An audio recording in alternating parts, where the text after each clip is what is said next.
think about converting improper fractions to mixed numbers. Do note that some schools do not call fractions improper fractions. They just call them fractions that are greater than 1. So let's look at this fraction here. I have the fraction 5/4.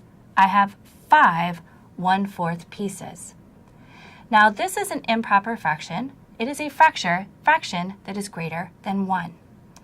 I can determine the mixed number that is equivalent to 5/4 by comparing the improper fraction to the whole. Here I bring in my whole, and I actually usually like to kind of put it down here. And here I can see that the fraction 5/4 is equivalent to 1 and 1/4. 5/4 is the improper fraction, 1 and 1/4 is the mixed number.